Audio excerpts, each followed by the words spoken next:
Boa noite a todos.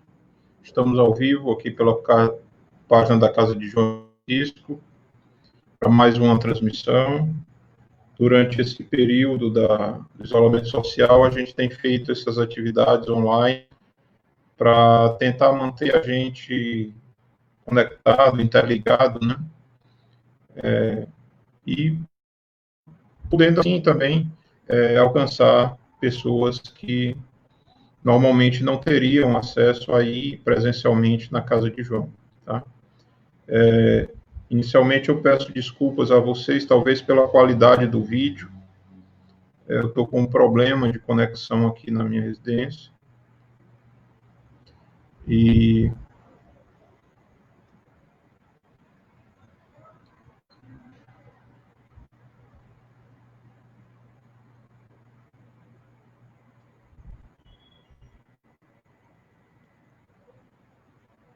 vamos já começar a nossa conversa da noite. Tentar ajustar aqui para que não fique tão ruim. Pergunto se vocês conseguem me ouvir bem, apesar da imagem prejudicada.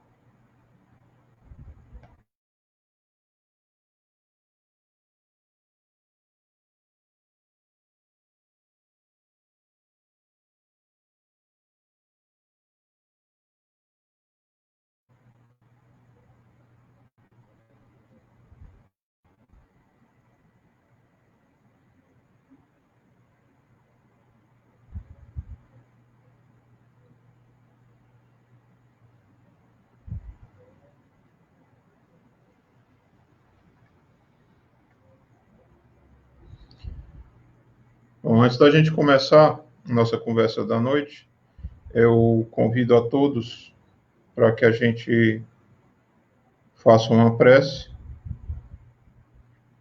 elevando o nosso pensamento a Jesus, agradecendo a Ele por mais essa oportunidade de estarmos aqui reunidos,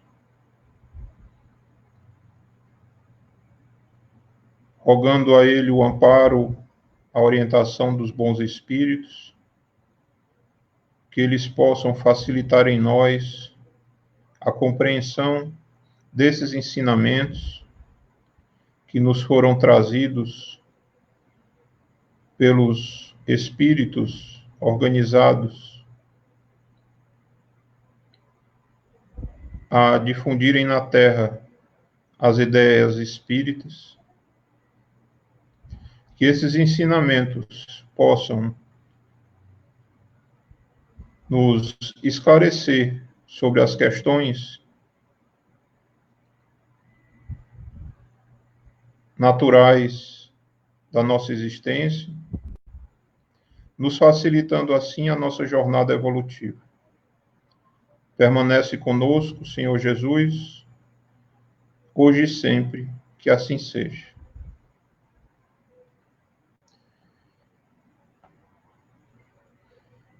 Dá boas-vindas aqui às pessoas que já estão comentando conosco. Boa noite, Selma, Gorete, Marivaldo, Edneide, Zuleide. Sejam todos bem-vindos. Nós selecionamos para trazer hoje, para conversar, algumas mensagens contidas na Revista Espírita de fevereiro de 1868. Essas mensagens fazem referência ao Apocalipse, narrado na Bíblia, e ao suposto evento do juízo final, né? Esses ensinamentos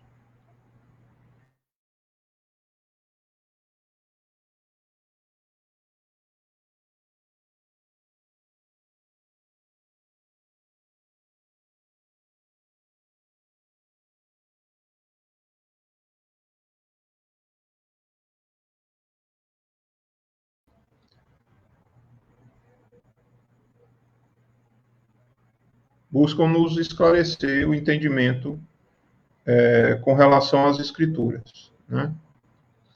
Essas mensagens que eu trouxe para a gente comentar estão localizadas numa seção chamada O Juízo Final, como eu falei, na Revista Espírita, de fevereiro de 1868. Mas, na verdade, começa com uma mensagem da sessão anterior, que fala que os mortos sairão dos túmulos, né? Que é também uma referência ao texto do Apocalipse, escrito pelo apóstolo João, lá na Bíblia, né? Então, a primeira mensagem nos diz o seguinte: povos, escutai, uma grande voz se faz ouvir de um extremo a outro dos mundos. É a do precursor, anunciando a vinda do Espírito de verdade, que vem endireitar as vias tortuosas por onde o espírito humano se desgarra em falsos sofismas. É a trombeta do anjo que vem despertar os mortos para que saiam de seus túmulos. Esse trecho é uma referência clara ao texto do Apocalipse, né? Em que, no dizer do texto, ao trombar, ao soar das trombetas, os mortos sairiam de seus túmulos para serem julgados no evento conhecido como juízo final, né? Então, esses textos foram, durante muito tempo, mal compreendidos por nós, né? Nós líamos essas informações, mas nos faltava ainda uma chave de compreensão para esses ensinamentos. Por muito tempo, a gente imaginou realmente um evento, né? uma ocasião onde todos nós seríamos levados a um juiz. Esse juiz decidiria o nosso destino através da avaliação de como nós nos portamos em vida. E o Espírito continua dizendo: muitas vezes tendes lido a revelação de João e vos perguntastes, mas o que ele quer dizer? Como então cumprir-se-ão essas coisas surpreendentes? E vossa razão confusa mergulhava num tenebroso dédalo de onde não podia sair, porque queríeis tomar ao pé da letra o que estava expresso em sentido figurado. Então, o Espírito nos diz que nós mergulhávamos num tenebroso dédalo. Dédalo é um labirinto, né? Dédalo era um personagem da mitologia grega, né, que construía um labirinto. E ele diz que nós, presos a esse labirinto, porque insistíamos em tentar entender a, a, as mensagens através do seu sentido literal. Nós, faltando essa chave de entendimento, nós buscávamos o sentido literal das mensagens, tá?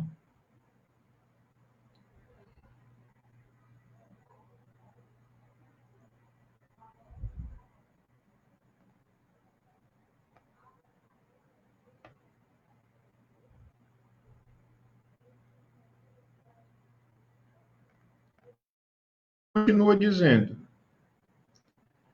agora que chegou o tempo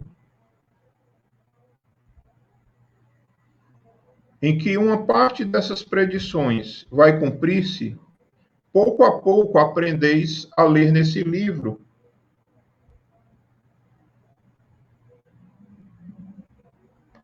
onde o discípulo bem-amado consignou as coisas que lhe tinha sido dado. Né? Então, agora que essas previsões que estavam no texto vão se cumprir, a gente, pouco a pouco, está possibilitando uma interpretação mais clara dessas informações. Né?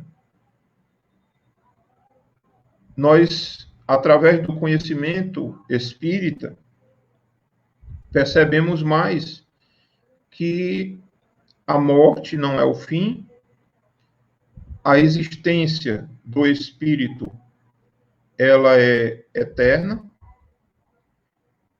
e que, por isso, não se justificaria um julgamento que nos colocasse ou numa situação de pura felicidade, o que seria o céu, ou numa situação de sofrimento eterno, que seria um inferno.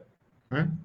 Então, essas chaves de compreensão começam a nos serem fornecidas para que a gente possa avançar no entendimento dessas mensagens. Né? Entretanto, as más traduções e as falsas interpretações ainda vos aborrecerão um pouco, mas com um trabalho perseverante chegareis a compreender o que até o presente tinha sido para vós uma carta fechada. Né?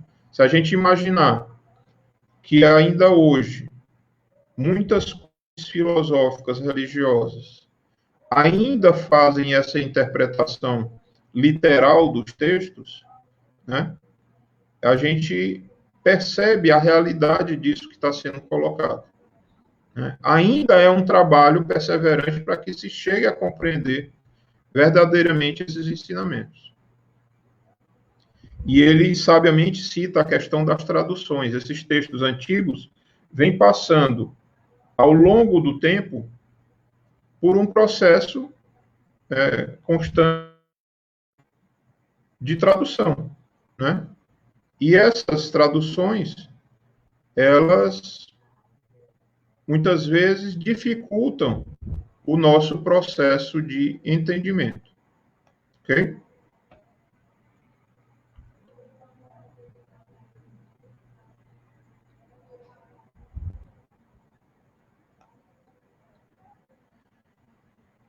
Compreendei apenas que, se Deus permite que o véu seja levantado mais cedo para alguns, não é para que esse conhecimento fique estéril em suas mãos. Pioneiros infatigáveis, eles desbravem as terras ocultas. Então, ele diz que está sendo permitido para alguns de nós que esse véu se desfaça de forma mais cedo que para outras pessoas. Né? E o acesso a esse conhecimento não pode nos servir como uma ferramenta sem utilidade. Né? Se nos é dado um entendimento mais amplo desses ensinamentos, é com um fim, é com como uma oportunidade para que a gente sirva como pioneiros, distribuindo esse entendimento com outras pessoas. Né? Pessoal, eu estou tendo uma dificuldade aqui porque eu estou vendo que a tela que está aparecendo para mim não é a tela que está aparecendo para vocês. Vocês estão percebendo se eu estou falando o que está aparecendo na tela para vocês?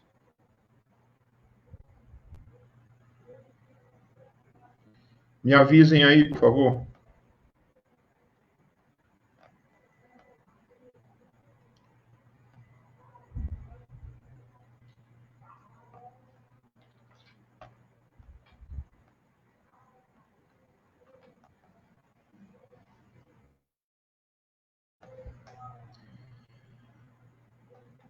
O Espírito nos diz que é para que a gente fecunde com o doce orvalho da caridade os corações ressequidos pelo orgulho e impedidos pelos embaraços mundanos, onde a boa semente da palavra da vida não pode ainda germinar. Então, a nós, que eventualmente o conhecimento chegue mais cedo, né, nós, com isso, assumimos uma responsabilidade. Né? As pessoas estão comentando não, não, mas não o quê? Não estão vendo o que eu estou mostrando? É isso?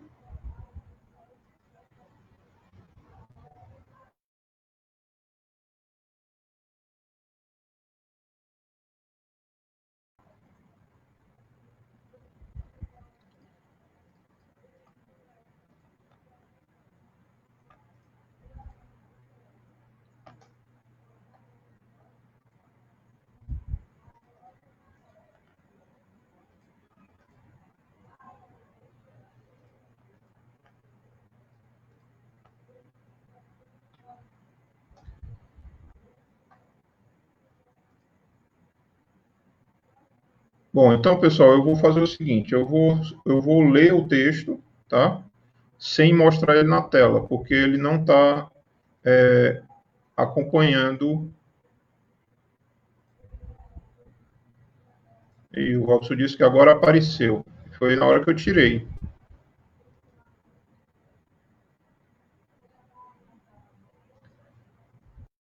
Bom, eu vou continuar fazendo a leitura sem mostrar na tela, infelizmente, tá? Porque a minha conexão está muito ruim, certo? Então, se eu colocar mais um elemento na tela, vai dificultar. Então, eu vou ficar só com a minha imagem.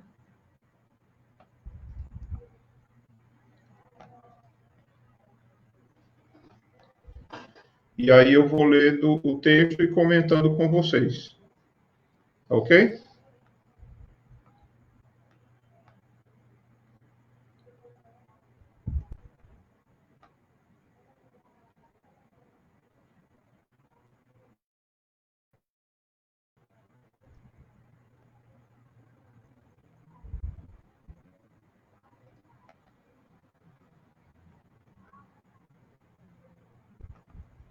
Só um instantinho para eu me situar aqui.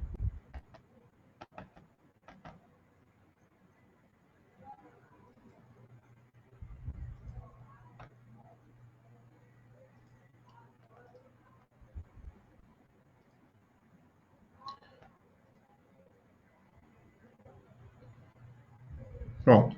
Vamos lá, vamos tentar continuar. O Espírito continua dizendo no texto: compreendei apenas que, se Deus permite que o véu seja levantado mais cedo para alguns, não é para que esse conhecimento fique estéril em suas mãos, mas para que, pioneiros infatigáveis, eles desbravem as terras incultas. É, enfim, para que eles fecundem com o doce orvalho da caridade os corações ressequidos pelo orgulho e impedidos pelos embaraços mundanos, onde a boa semente da palavra de vida ainda não pôde germinar. Então, só repetindo, aqueles que precocemente ou que alcançam esse entendimento, eles adquirem uma responsabilidade, né? Eles adquirem a responsabilidade de serem propagadores desse conhecimento, de serem luz para esclarecer aqueles irmãos que ainda não tiveram essa compreensão, né? E aí ele continua: quantos encaram a vida humana em que as distrações e os prazeres se sucedem sem interrupção? Eles inventam mil nadas seus lazeres. Eles cultivam o seu espírito, porque é uma das facetas brilhantes que servem para fazer destacar a sua personalidade. São semelhantes a essas bolhas efêmeras que refletem as cores do prisma e, balançando no espaço, atraem os olhares por algum tempo, depois as procurais e elas desapareceram, sem deixar traços. Assim, essas almas mundanas brilharam com uma luz de empréstimo durante sua curta passagem terrestre, e dela nada restou de útil, nem para os seus semelhantes, nem para elas próprias. Então, o Espírito aqui nesse trecho, ele nos mostra qual seria a atitude a nós não adotarmos.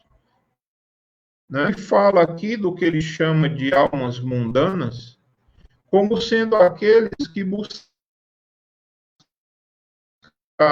durante a vida na Terra, apenas o fortalecimento do espírito como uma forma de se tornar uma personalidade de destaque, né? Como uma forma de,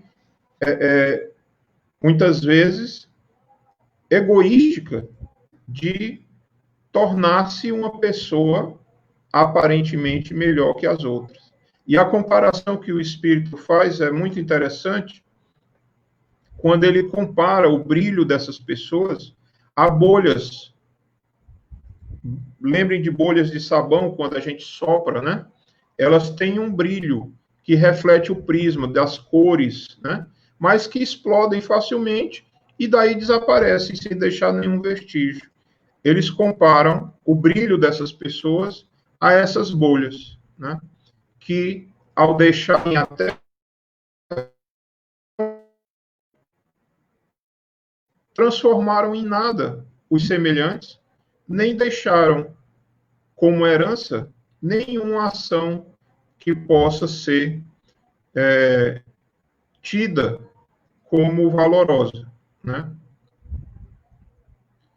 E ele continua: vós que conheceis o valor do tempo, vós em que as leis da eterna sabedoria são reveladas pouco a pouco, sede nas mãos do Todo-Poderoso instrumentos dóceis, servindo para levar a luz e a fecundidade a essas almas, das quais se diz: tens olhos e não veem, têm ouvidos e não escutam. Porque, tendo se desviado do facho da verdade, e tendo escutado a voz das paixões, são luz e senão trevas. Reconhecer a estrada que o faz gravitar para Deus. Então, mais uma vez, é um convite àqueles que já perceberam o grande valor do tempo aqui na Terra, do tempo que nos é dado como encarnação, desse presente para que a gente realize a nossa transformação moral e a transformação moral da humanidade, né? Nós que eventualmente recebemos essa revelação, nós temos que nos tornar instrumentos dóceis servindo a essa luz, né? Ampliando a ação dessa luz. O Espiritismo é essa voz poderosa que já repercute até as extremidades da Terra. Todos a entenderão. Felizes aqueles que, não tapando voluntariamente os ouvidos, sairão do seu egoísmo como fariam os mortos de seus túmulos. E daí por diante realizarão os atos da verdadeira vida, a do espírito, desembaraçando-se dos entraves da matéria, como fez Lázaro de seu sepulcro a voz do Salvador. Vejam as chaves de entendimento que eles começam a nos apresentar. Os mortos saírem é uma ocorrência lá no juízo final em que todos aqueles que já passaram pela terra voltariam para ser objeto desse julgamento, né? Os mortos saírem dos seus túmulos é o entendimento que nós recebemos através do Espiritismo de que a morte não é o fim, né? Uma vez dotados desse entendimento, a gente compreende que não há mais mortos nos túmulos. O que pode haver ali são apenas restos de um corpo físico que certamente se decomporá, né, voltando à natureza para completar o seu ciclo de vida, né? Então, a figura dos mortos deixando os túmulos, tão forte, encontrada lá no Apocalipse, pode ser como o verdadeiro entendimento da vida eterna, né? Da vida espiritual. Uma vez que compreendamos que a morte não é mais um fim que nos priva, né, da realidade. O Espiritismo marca a hora solene do despertamento das inteligências, tendo usado de seu livre-arbítrio para se demorar nos caminhos pantanosos, cujos miasmas deletérios infectaram a alma com um veneno lento que lhe dá a aparência da morte. O Pai Celeste tem piedade desses filhos pródigos, caídos tão baixo que nem mesmo pensam na morada paterna. É para eles que ele permite essas manifestações brilhantes, destinadas a convencer que, além deste mundo das formas perecíveis, a alma conserva a lembrança, o poder e a imortalidade. Então, percebam que, usando o nosso livre-arbítrio, a gente vai conduzir a nossa realidade espiritual, né? Pelo nosso arbítrio, nosso livre-arbítrio, que nós vamos nos demorar ou não no que ele chamou de caminhos pantanosos. Mas certamente não será uma situação eterna, né? Nós não ficaremos nesse processo até o final dos tempos, porque o Pai Celeste tem piedade desses filhos, né? A Fran aqui está comentando que a internet está muito ruim. Fran, eu avisei aqui no começo que a minha conexão está com problema, tá? Eu espero que vocês estejam pelo menos conseguindo me ouvir, né? Porque eu sei que a imagem está bem ruim.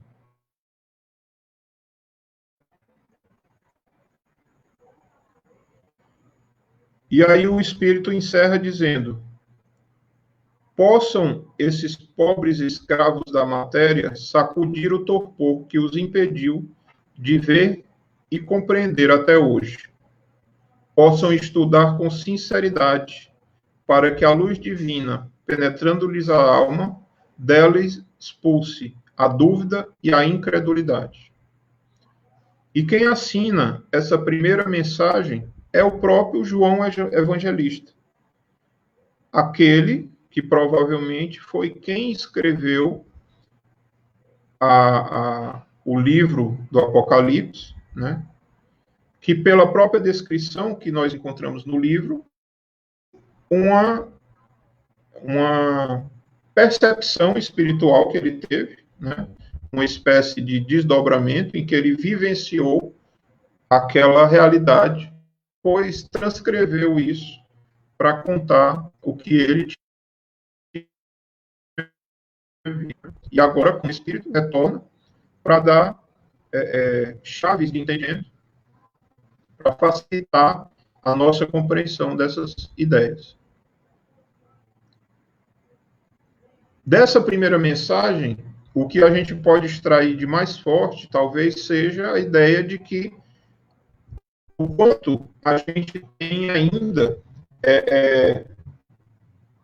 atrasado o nosso entendimento desses ensinamentos pela busca do significado literal dos textos, né? A partir do momento que a gente abre o nosso entendimento para questão espiritual, aquelas ideias que aparentemente aparecem de forma fantástica ou absurda, né, com fenômenos extraordinários, começam a se apresentar de forma mais inteligível, né, de forma mais clara.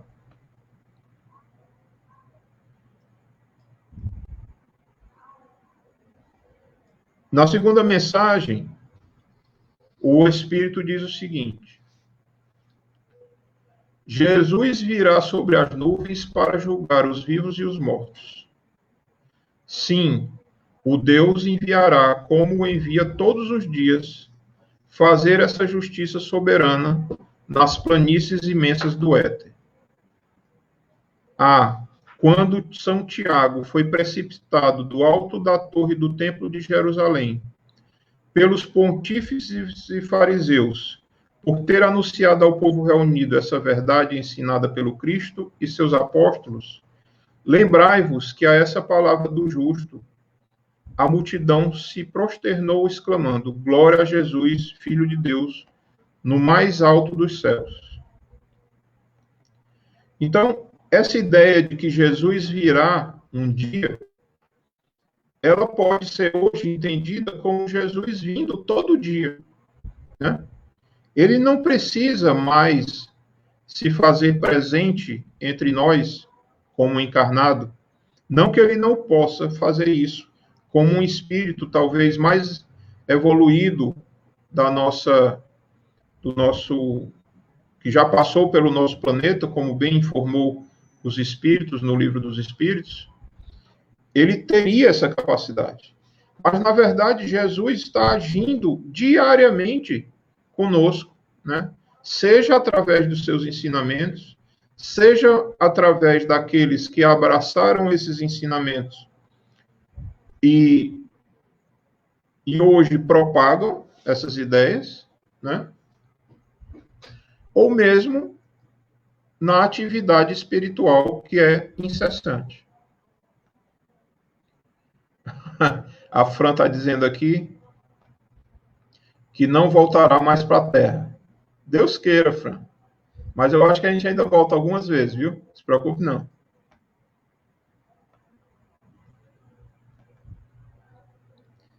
E o texto continua. Ele virá sobre as nuvens, proferir suas terríveis sentenças. É o que diz lá no Apocalipse. E aí ele explica. Isto não quer dizer, ó espíritas, que ele vem perpetuamente receber as almas dos que entram na erraticidade, né? Então, se Jesus está lá para receber a todos nós, proferindo as suas sentenças, que a gente sabe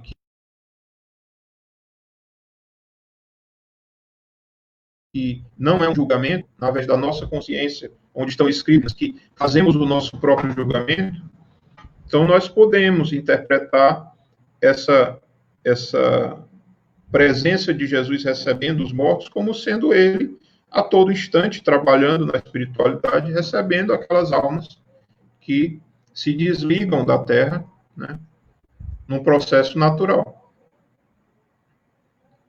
Passai à minha direita, diz o pastor às ovelhas, vós que agiste bem, segundo as vistas de meu Pai. Passai à minha direita e subi para ele. Quanto a vós que vos deixastes dominar pelas paixões da terra, passai à minha esquerda, estáis condenados. Sim, estáis condenados a recomeçar o caminho percorrido em nova existência terrena, até que vos vejais saciados de matérias e iniquidades, e que, enfim, tenhais expulso o impuro que vos domina. Estais condenados, sim, ide e voltai ao inferno da vida humana, enquanto vossos irmãos da minha direita vão penetrar as esferas superiores, de onde as paixões da terra são excluídas, até o dia em que eles entrarão no reino de meu Pai por uma maior purificação. Então a gente percebe que é uma realidade diferente daquela ideia de um céu ou um inferno, que são situações que não se alteram, né? Então, uma vez indo para o inferno, ficaria no inferno, ou indo para o céu, ficaria no céu. E aqui nos mostra uma outra interpretação, né? A condenação a que todos nós estamos sujeitos é a de continuar reencarnando, né? a de voltar e tentar novamente, de ter uma nova oportunidade para aprender e para não errar outra vez, né? E uma vez purificados nesse processo, né, nesse ciclo evolutivo, a cada vinda na Terra um novo aprendizado, sempre numa escala crescente. Os espíritos dizem que no máximo nós podemos ficar estacionados, mas nós nunca retrogradamos, né? Então, essa é a grande condenação a que estamos sujeitos, a continuar vindo para a Terra. E para que inferno maior do que a vida aqui na Terra, comparado à vida descrita nos mundos mais evoluídos, né? Os mundos mais evoluídos, para o nosso entendimento terrestre, seria um céu, né? Um planeta onde o mal não é mais identificado entre as pessoas, né? Onde só há o bem, onde todos se reconhecem como irmãos, onde a sociedade se vê como uma grande família, né? Todos reconhecem a figura do Pai maior, que é Deus, né? E isso é o céu, que os espíritos nos mostram que é a situação dos planetas mais avançados, né? E que certamente é o destino da Terra também, uma vez que a humanidade alcance esse estágio evolutivo, né? Sim, Jesus virá julgar os vivos e os mortos. Os vivos são os justos, os da sua direita, os mortos, os impuros, os da sua esquerda. E quando nascerem as asas dos justos, a matéria ainda tomará os impuros, e isto até que estes saiam vencedores dos combates contra a impureza, e enfim se despojem para sempre de suas crisálidas humanas. Olha que interessante, ele compara os vivos com aqueles que já estão no processo evolutivo, né? Estão vivos porque se compreendem melhor como espíritos, e os mortos são aqueles que ainda não alcançaram esse entendimento. Lembram de uma passagem quando Jesus convida um dos seus discípulos para segui-lo, e ele diz que antes tem que ir para o velório do Pai, fazer o sepultamento, e Jesus diz, deixe que os mortos enterrem seus mortos. Mortos são aqueles que ainda não acordaram para essa vida espiritual, ainda estão num processo de latência, né? Nessa morte perde o sentido se for só essa existência material.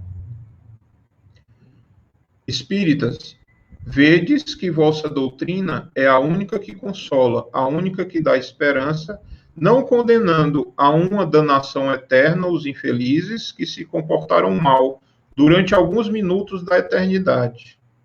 A única, enfim, que prediz o fim verdadeiro da terra pela elevação gradual do espírito. Progredi, pois, despojando-vos do homem velho, para entrar na região dos espíritos amados por Deus. Vejam a comparação bacana que ele faz aqui nesse trecho, quando ele diz que nós, por nos comportarmos mal, por alguns minutos da existência, alguns minutos da nossa existência é a nossa vida agora, né? Nós vamos viver tantas reencarnações que, para nós, esses períodos que passamos aqui na Terra são minutos, né? Então, como nós poderíamos ser condenados a um sofrimento eterno por um erro, num minuto, dentro de uma eternidade, né? Então, essa ampliação, esse esclarecimento trazido pelo ensinamento dos Espíritos, nos permite essa compreensão e nos convida a que nós façamos o nosso dito juízo final a todo instante, né? A todo instante temos que estar nos avaliando, verificando de que lado nós queremos estar, né? A todo minuto nós estamos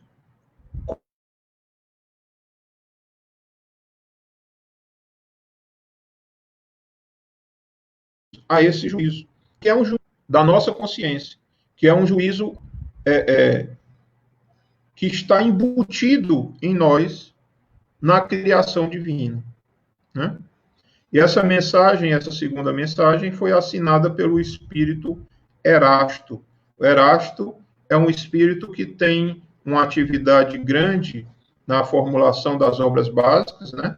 Principalmente no livro dos médiuns. É um espírito que a gente pode falar até que meio que um dos coordenadores da atividade que gerou o livro dos médiuns, e o livro dos médiuns é recheado de ensinamentos trazidos pelo espírito Erasto.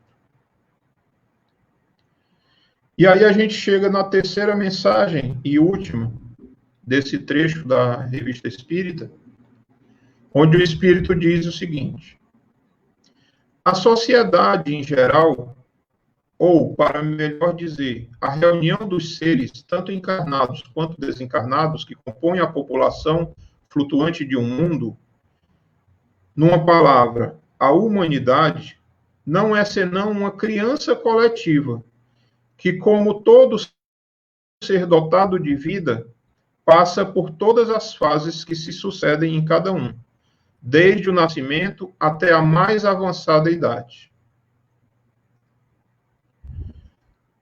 O Espírito começa nos comparando a crianças, né? Essa comparação nós podemos fazer tanto individualmente, como espíritos, como individualidades, né? Cada um de nós é uma criança dentro do processo evolutivo.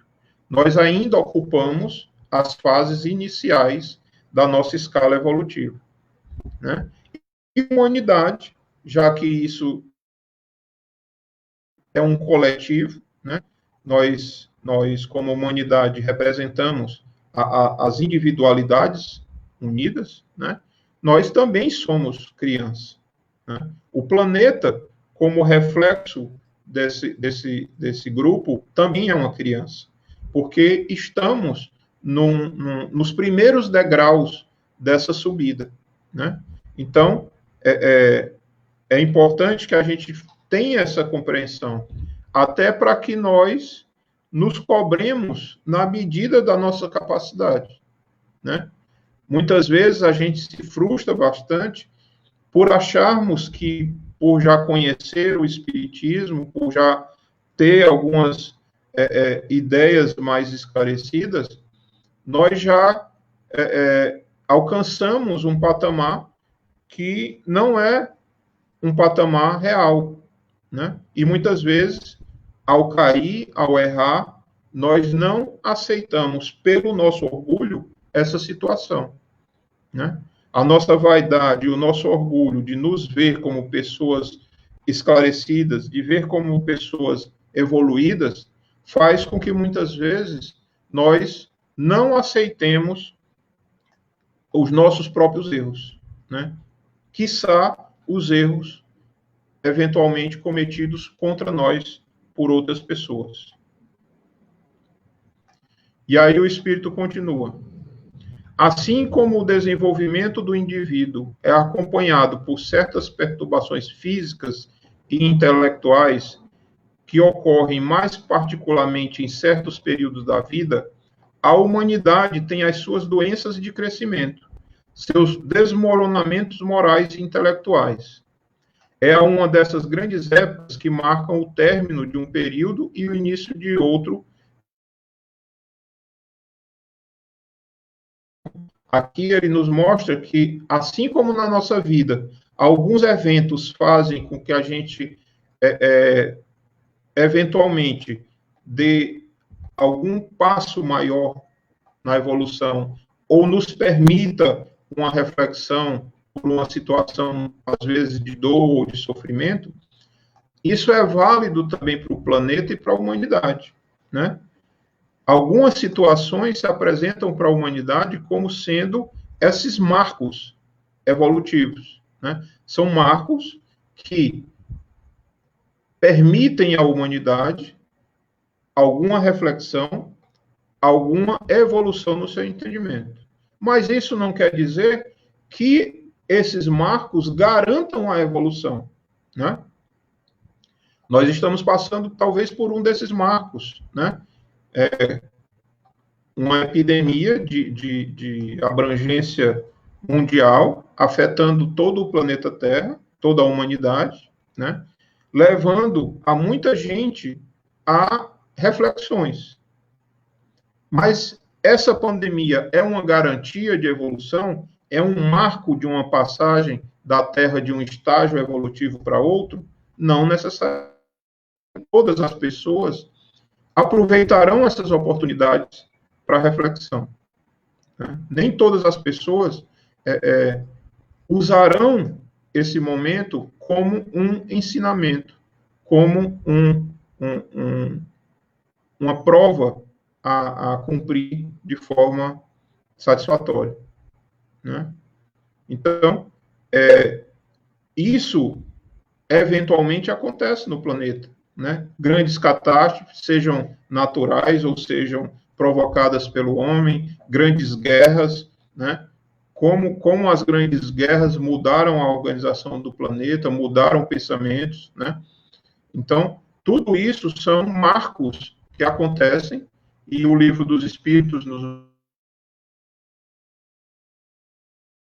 mostra isso de forma bem, tendo oportunidades, muitas vezes, que o arranjo espiritual, que a providência divina se utiliza para permitir avanços nesse processo, né?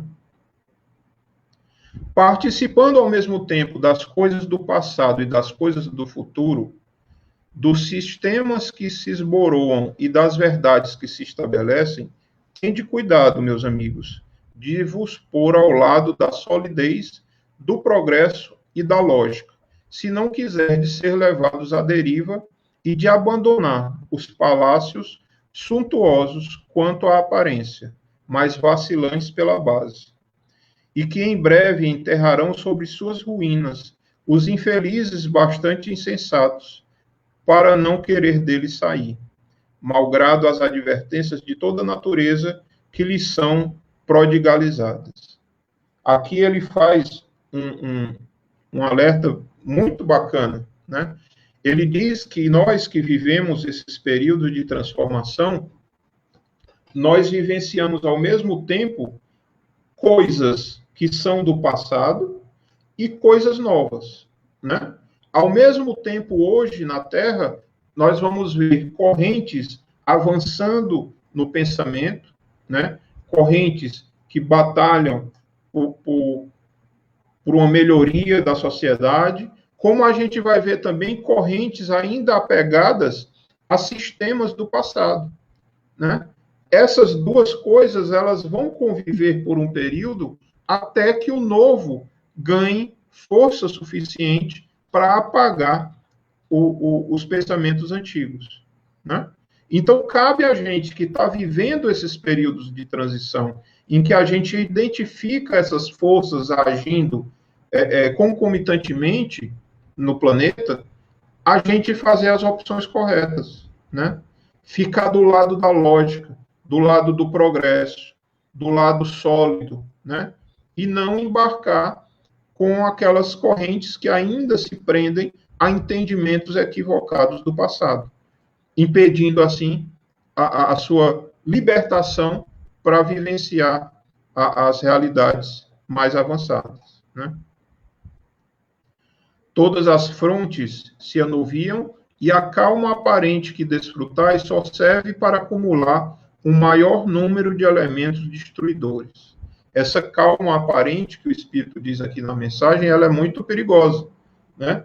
Muitas vezes a nossa atitude de nos mantermos numa situação confortável não nos permite esse avanço, né? Muitas vezes nós nos acomodamos numa situação. E essa calma aparente que essa acomodação nos dá, ela é prejudicial, né? Muitas vezes a mente inquieta, a mente que está sempre questionando, a mente que está sempre sofrendo as pressões das realidades diferentes que a gente vivencia, é um sinal verdadeiro da nossa intenção de mudar, né? Então, que a gente fique muito atento a essa tranquilidade, a essa paz aparente que pode nos causar uma sensação errada de que estamos bem e que não precisamos fazer nada. Nós somos, a todo instante, convidados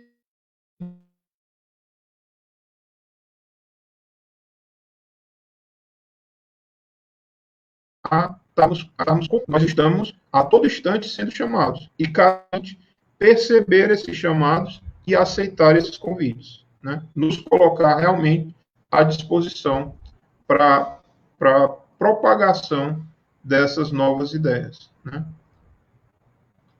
Algumas vezes, a tempestade que destrói o fruto dos suores de um ano é precedida por precursores que permitem tomar as precauções necessárias para evitar, tanto quanto possível, a devastação.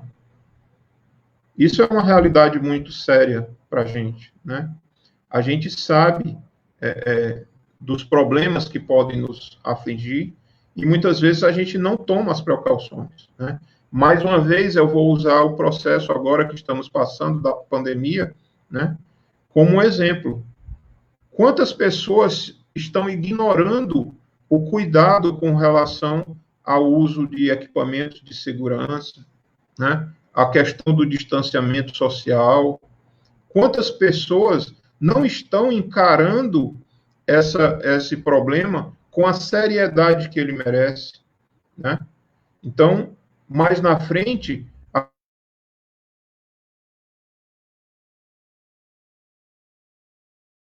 né, aconteceu comigo. Mas será que a pessoa não foi imprudente para deixar chegar até aquele ponto, né?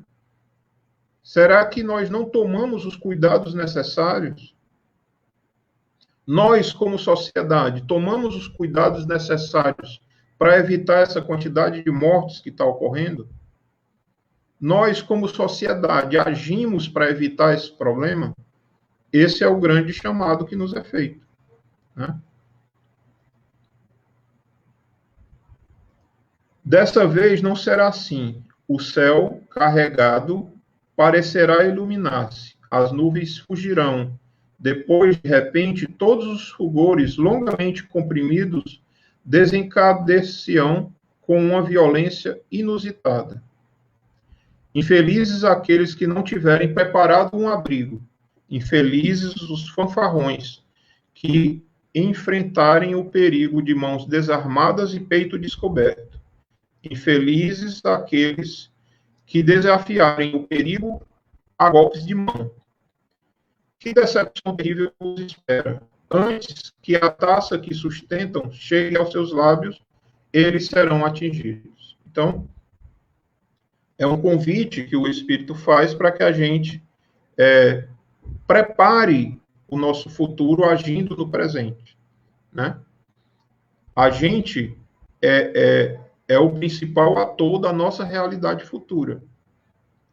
Hoje, se nós sofremos, boa parte disso é em virtude de causas que nós mesmos demos realidade.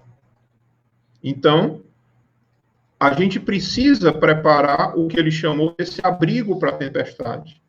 A gente precisa se fortalecer na nossa fé e no nosso entendimento da vida espiritual, para que isso sirva para nós como sendo esse abrigo, né, que nos vai propiciar uma passagem melhor para o plano espiritual, para esse momento que figurativamente nos foi colocado como sendo o juízo, né? Esse julgamento. O momento em que nós nos defrontaremos com a nossa própria consciência para fazermos uma avaliação daquilo que realizamos ou deixamos de realizar, principalmente, né? E aí o Espírito termina dizendo: a obra, pois, espíritas, e não os esqueçais, que deveis ser todo prudência e todo previdência. Tendes um escudo, sabei deles vos servir. Tendes uma âncora de salvação, não a desprezeis. Então, que a gente possa usar esses conhecimentos como sendo esse escudo que nos protegerá do sofrimento, né? Um escudo que vai nos livrar de continuar cometendo os equívocos, né? E a âncora que não vai deixar a gente à deriva nessas tempestades que se apresentam ao longo da nossa existência. Tá? E com isso a gente encerra esse trecho da Revista Espírita. Mais uma vez, é um trecho da Revista Espírita de fevereiro de 1868, tá? Um trecho onde várias mensagens discorrem sobre o Apocalipse, trazendo esse entendimento de que o Apocalipse não é um evento que ocorrerá, mas na verdade é um evento que ocorre a todo instante. A todo momento nós estamos sendo convidados a nos avaliarmos e a nos julgarmos, né, usando esse termo que foi colocado no texto. Tá? Então, com isso, a gente encerra aqui as considerações que a gente tinha para fazer, né? Pedindo mais uma vez desculpas a vocês pela qualidade aí do vídeo, está bem precária, mas eu espero que vocês tenham conseguido me ouvir, né? Fica um pouco comprometida aqui também a interação, mas eu vou tentar ainda passar aqui por algumas mensagens, né? O Tito está dizendo aqui que a lei do progresso, tudo e todos estão sujeitos a ela, sem dúvida, né? Então, por mais que a gente, com a nossa ignorância, com a nossa teimosia, a gente tente adiar esse processo, mas ele vai chegar para todos nós, né? Todos nós estamos sujeitos à lei do progresso e todos nós estamos em uma evolução, né? Alguns, eventualmente, avançarão um pouco mais do que outros, mas cabe a esses que o entendimento e que a compreensão do seu dever os fizeram avançar, que sirvam como amparo, como um bote salva-vidas para aqueles que ainda não perceberam essa realidade. Tá? A Martinha está comentando aqui que colhemos aquilo que plantamos, sem dúvida. Né? E nada mais certo do que aquele ensinamento que diz que a semeadura é opcional. Né? Nós temos a opção de plantar ou não. Mas uma vez que a gente plante, a gente vai ter a obrigatoriedade de colher. Né? Então, que a gente, a todo instante, esteja buscando plantar coisas boas, né? Plantar o amor, plantar o perdão, plantar a caridade, porque certamente, em algum momento, nós vamos precisar de alguém que nos dê amor, de alguém que nos perdoe e de alguém que seja caridoso conosco, né? Porque isso é o que nos transforma numa família, numa sociedade de irmãos, né? Essa capacidade de nos ajudarmos e de crescermos juntos, né? Então, para encerrar, eu convido a todos para que a gente faça uma oração, elevando o nosso pensamento ao nosso irmão maior Jesus, nosso mestre, nosso modelo, nosso guia. Que sejamos capazes, Senhor, de identificar em Ti esse modelo de existência e que lutemos a cada dia para nos tornarmos um pouco mais parecidos contigo, adotando em nós a Tua personalidade utilizando como critérios para nossas ações a pergunta do que Jesus seria capaz de fazer nesta situação. Sabemos, Senhor, da distância que nos separa, mas a esperança que tu nos destes nos faz sonhar com esse momento. Permanece conosco, Senhor, ao longo de toda a nossa caminhada. Não como um juiz implacável, como alguns te imaginam, mas como aquele irmão querido que só quer o nosso bem e a nossa felicidade. Que assim seja.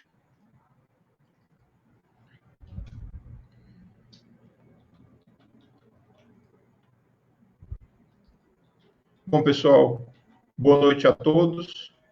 Um bom finalzinho de semana. Que fiquem todos em paz. E até a próxima oportunidade. Um grande abraço.